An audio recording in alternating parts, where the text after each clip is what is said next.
we're here to talk about the Hall of Fame and William T. Lander, Jr.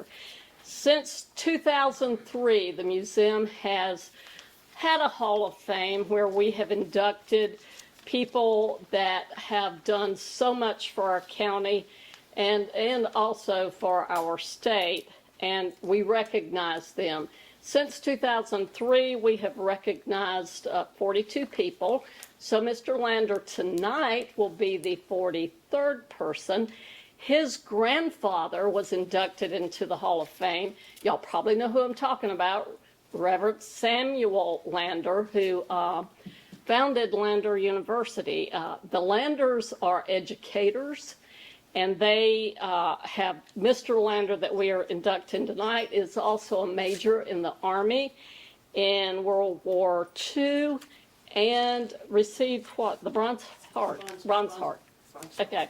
So tonight we have with us Laura Lander, who is his daughter, Dr. David Henderson, who is his nephew, and also Marion Middleton, who is a family friend. And all three of these are going to talk about Mr. Lander tonight. So I think we're going to invite Dr. Henderson up first to say a few words. No? You want to go first or Marion? Marion, somebody. Marion, get up. Okay. I mean, I don't even remember when our family worked for us in this game. My reminiscence of Bill Lander, I think I've got four things I want to tell you about Bill. I guess the most important thing is he died in 1968 when I was 8 years old, 56 years ago. There were four men in my life in 1968 that I have fond memories of and remember. My father, my two grandfathers, and Bill Lander. And Bill I saw less than the rest of them. But he had that force, that there was just something about Bill. I remember all the things, the conversation, well, all of them, but I remember the conversations. He would actually talk to me. Now, I was, from 1 to 8. He would have conversations with me. And even as a kid, I thought, wow, this guy's talking to me. He really cares what I have to say. And in our lives, we all meet brilliant people. Some of them will tell you they're brilliant. Some of them are brilliant, but they got the personality of the south end of a northbound mule. Bill Lander was brilliant. And I always tell people, if you want to know, heredity versus environment, just look at the Lander family tree. And that'll pretty much settle that argument. It's heredity. Because, it's amazing. And, Bill was, I tell people he was at once the world's best and the world's worst storyteller. Because he would start a story, and I can still see him while he's sitting in a chair with a white shirt in an armchair, and he'd start telling a story. Because he loved history, and he would start. His head would start shaking, he was laughing. And then you see his shoulders start moving, and then his stomach would start moving. And then pretty soon he was literally bouncing up and down in the chair, and he was laughing so hard he couldn't talk. And he had to get himself together and finish the story. And he always had great stories. My favorite was one about MacArthur on the steps, and Major, you're the sloppiest major in this army. Douglas MacArthur. You remember that one? I read Douglas MacArthur stopped him and said, Major, you are without a doubt the sloppiest major in this army. And Bill, from what I remember, said, couldn't argue with him. About what? Can I go home now? He was something else. He did love education, and I've got it at the house. He gave me a book. He didn't give me a toy. He knew me well enough to know that I wanted a book. And I remember in the house, in the dining room, at the head of the table, in front of the cabinet, he gave me this book, Andy Finds a Way. It's about this kid who, in order to buy a cow, sells ginseng. And he told me all about this book, and I kept it. And I understand he did that a lot. Bill Lander, there's an overused term, people person. And I hate that phrase, but he was a people person. He didn't work the room so that he would meet people what they could do for him. He worked the room so that he could do something for those people. That's the kind of person he was. And he and my father were real good friends. And I've often thought that my father was a combat veteran in Korea and was Bill's World War II, that they had seen the depravity of man and what man could do to one another. And they just totally rejected that. and that before they died, they wanted to leave the world a better place. And I know it had to be that way for me. It's that way for my father. I didn't realize until he got to the end of his life, and I started studying more about it, and that was a driving force in his life. And I remember being in the opportunity school when he was down there in the barracks, and there were people just coming in, and he would, anybody could walk in the house. And Bill Lander, I think he saw that the opportunity school in Columbia as the last opportunity, and he wanted to help these people. These were, as I remember, kind of like I don't know if they were outcasts, but the ones who really didn't fit in down there. But they did in Bill's house. They did. And, of course, he helped them and worked with them. And he was born an educator.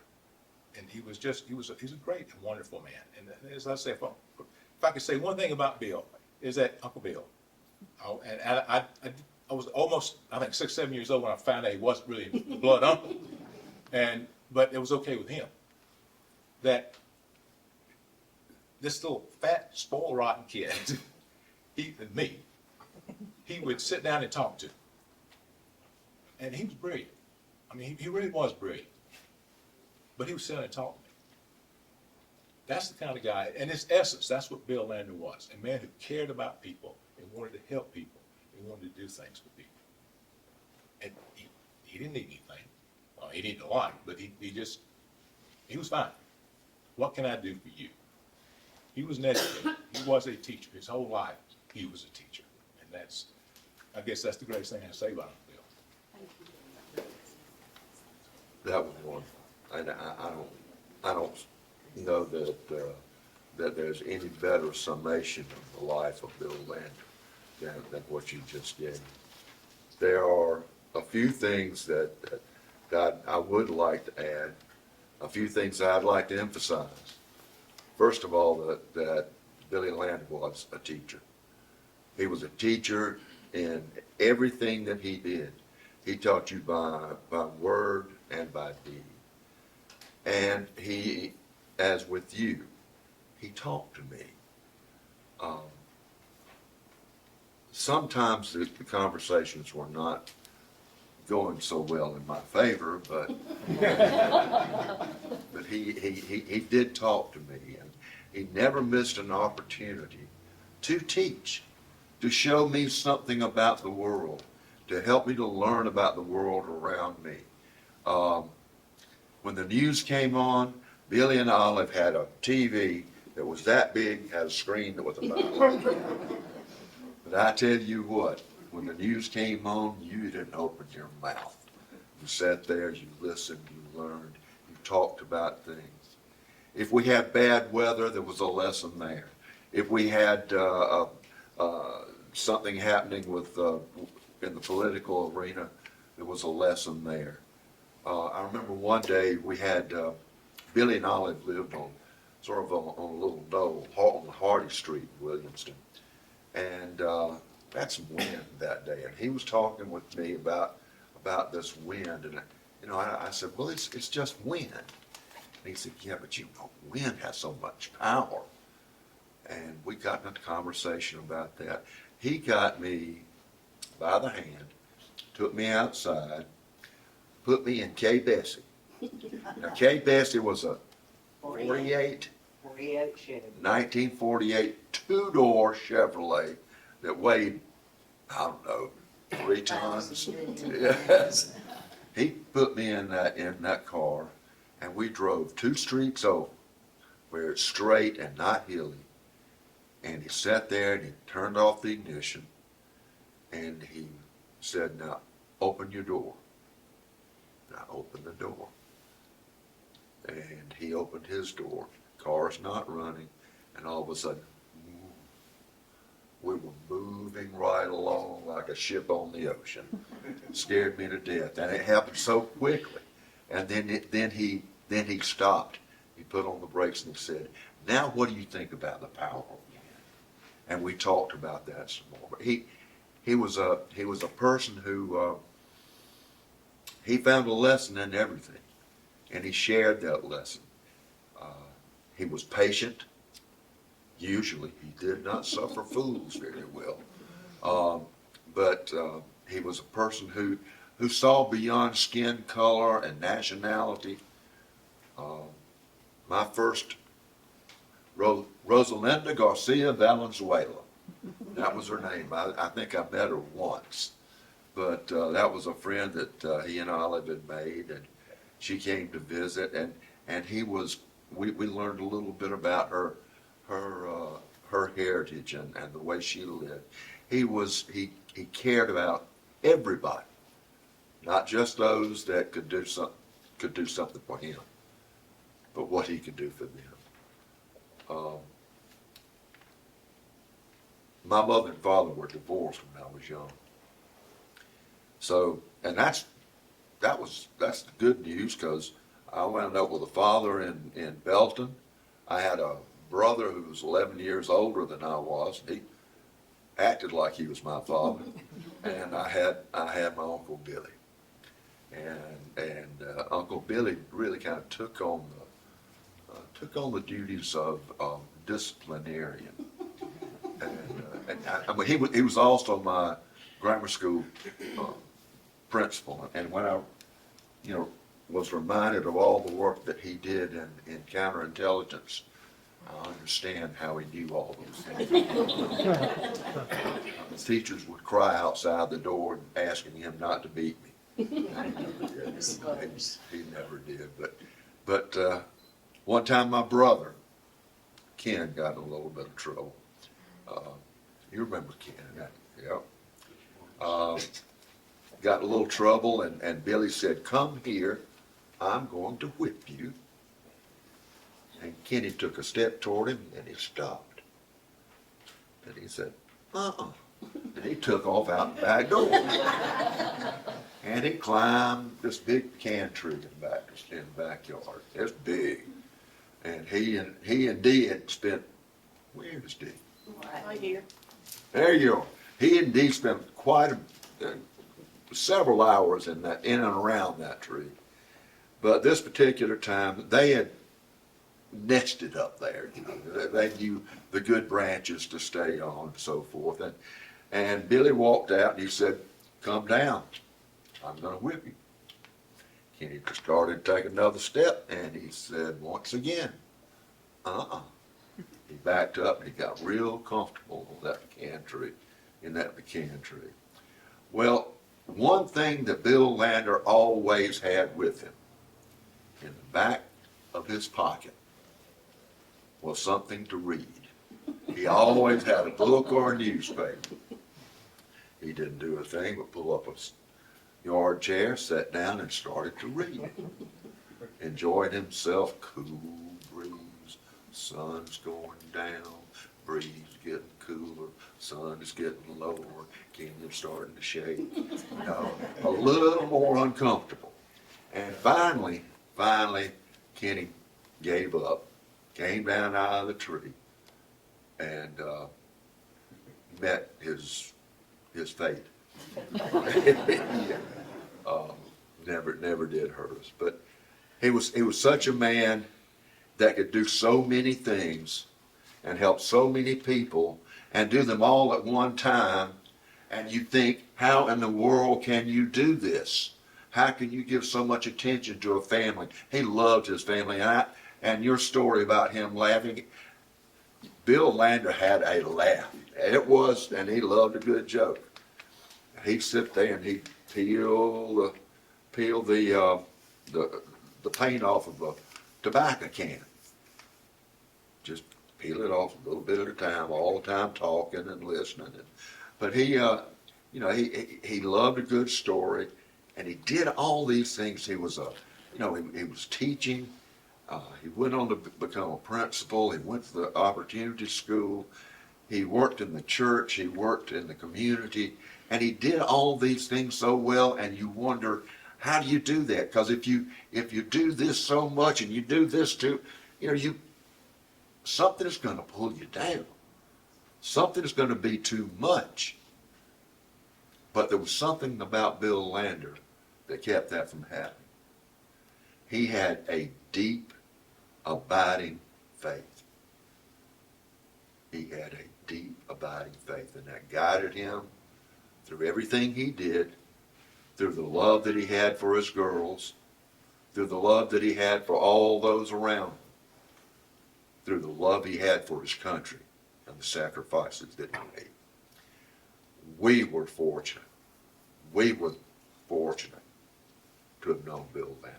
But I do, first of all, want to thank all of y'all again for coming, especially members of the advisory board and the Friends Board and the staff.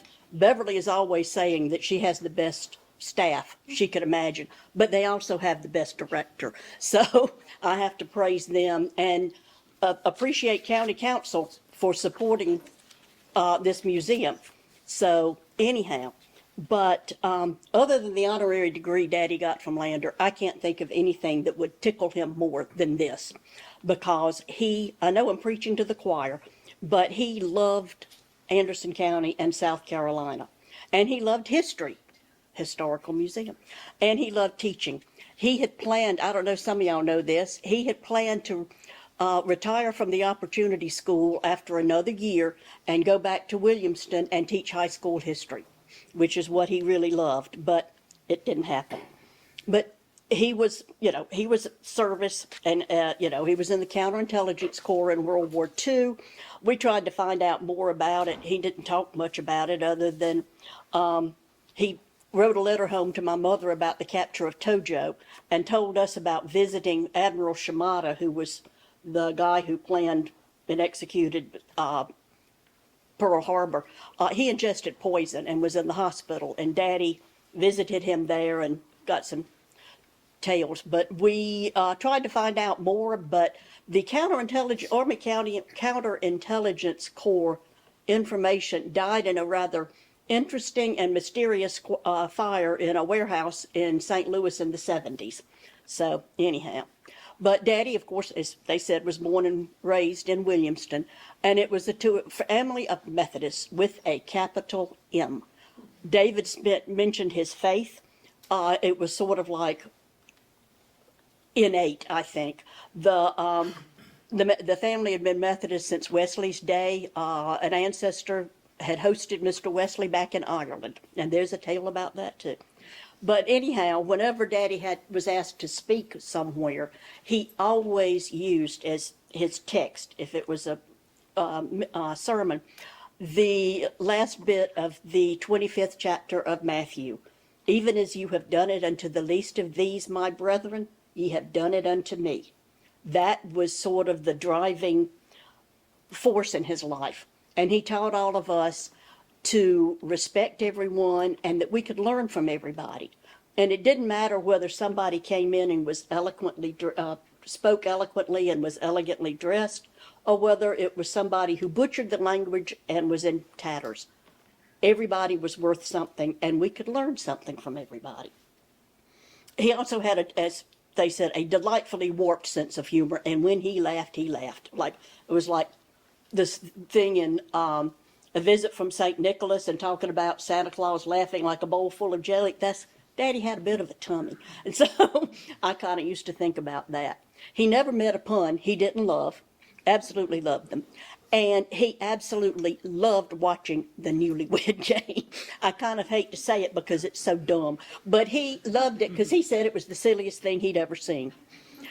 He also, this will tell you how warped he was. He brought back from the Pacific this portrait of a New Guinea headhunter. The guy was the fiercest looking fellow you can imagine. He had one eye and he wore this necklace of some kind of bones or something. I don't know what. It may have been teeth. I don't remember. But anyhow, when I was a little kid, when you're little and you get scared and you want to go crawl in with Mom and Daddy, well, in order to do this, you had to get past the picture of the chieftain who was on the wall with a nightlight right below it. So I had to, kind of comfort myself that way. But guess what? The chieftain now hangs just inside my front door, so welcome to my house. But public education was Daddy's biggest concern. He loved teaching and really just loved the whole part of education, believed that everyone should get it. At the Opportunity School, the students came from all ages and backgrounds. A friend of mine's grandfather went there one summer because he'd never gotten a high school diploma because he had to drop out to help on the family farm. He was in his 60s, but he went back and got his diploma. So anyhow, once you got through there, you got a good basic education. I do think he'd be kind of worried about things now. I think we all are. Teachers are having to deal with a lot more than they really need to have to deal with. And I'm, again, preaching to the choir somewhat, but there's not a whole lot of room now for creative teaching. My favorite story about his teaching is that they had been talking about the need to read what you say, what you on a piece of paper before you sign your name to it. Don't sign your name without knowing what you're signing it. He came in at the beginning of class one day waving a sheet of paper saying, "Hey, I've got a petition here for us to get out of school Good Friday." All the students rushed up there to sign it. They all finished, looked at him and said, "How many of you read it?" Guess what? None. And he said, "I'm going to read it to you." The gist of it was that in order to receive this bonus day off from school, they would, upon their return to school, cheerfully submit to decapitation. Not just submit, but be cheerful about it. I mean, this was his warped sense of humor. But I don't think teachers could get away with that today. But there is someone here today who has her head still, by the grace of my father, not chopping it off. She's over here. She remembers that. She says, nobody ever forgot that lesson. So, I mean, we need to allow our teachers to teach. They need to be empowered. And Daddy considered teaching to be a calling, not a profession. Too many people teach because they think it's easy. I hadn't figured that one out. But they find out pretty quickly that it's not. But the cost of higher education has become prohibitive. We got some people here from Lander who will tell you all about that. A whole generation is being held captive by student loans, and colleges have struggled to keep tuition down, but still be able to afford to hire the best professors. It's a big problem. So, you know what? We can make a difference. There's a scholarship in honor of my mother and my father at Lander, and people from Lander are here and can tell you all about them. And we'd love for you to donate to those. And education, again, here, because there's a lot of education in this building. But an even easier and cheaper way is coming up in a couple of months, and that's at the election box, at the election. Know who you're voting for and where they stand, and cast your vote accordingly. So, Daddy loved his students, and he loved his state, and he loved Anderson County. Another thing he loved was music. He wasn't particularly musical, as in you didn't want to hear him sing, but we all cut our teeth on Rhapsody in Blue. I think we could have hummed it from the cradle. And at the Opportunity School, there were frequent gatherings in the evening, especially in the summer, where students and faculty would get together and sing. And we'd sing stuff like, "On Moonlight Bay," and "Tell Me Why," the real oldies but goodies. One of his favorites was 5'2", Eyes of Blue, and I think that's because it kind of described my mother, although I'm not sure she was that tall. But his favorite of all time, and you didn't get away from the Opportunity School without knowing it, was "Carolina in the Morning." So if you don't know the lyrics, get out your phones and look them up, because we're going to sing it. So, y'all look it up. Y'all know? You think you know the lyrics? Y'all ready? No phone? Oh, boy. Well, we're going to give it a whirl anyway, and just, make a joyful noise. Okay, y'all ready? Nothing could be finer than to be in Carolina in the morning. No one could be sweeter than my sweetie when I meet her in the dawning, where the morning glories twine around the door. whispering pretty stories I long to hear once more. Strolling with my girlie where the dew is pearly early in the morning. Butterflies, I'll flutter up and kiss each little buttercup at dawning. If I had Aladdin's lamp for only a day, I'd make a wish and here's what I'd say. Nothing could be finer than to be in Carolina in the morning. Actually hit the note. Thank you. Daddy would have loved that. Thank you very much. Well, the Hall of Fame recognizes people that have done great things for Anderson County. They have to be passed away for 10 years before they can be inducted. This is something that the advisory committee that is appointed by our Anderson County Council does for the museum. So they look at all the applications, and then it's a weighted type application where they weight them for different things. And then at the end, when we add everything up, we have our Hall of Fame recipient or inductee for this year, who is William T. Lander, Jr. We have here at the museum inducted 42 people in our Hall of Fame. And William T. Lander, Jr.'s grandfather, Samuel Lander, was inducted, I believe, in 2016. So the Landers are known to be people of high moral character. They are educators, and they do a lot for their community. And the grandfather founded Lander College, right? Correct. And then the grandson that we're honoring here tonight was just an education pioneer who carried on that legacy. Correct. He's also a major in World War II, and he received the Bronze Star, I believe. I'm correct in that. And y'all do this once a year? And, Once a year. And you induct usually just one person a year? Just one person a year. There have been years where we have inducted two, but we're running out of space at the Anderson County Museum. And so now we are down to inducting just one person a year.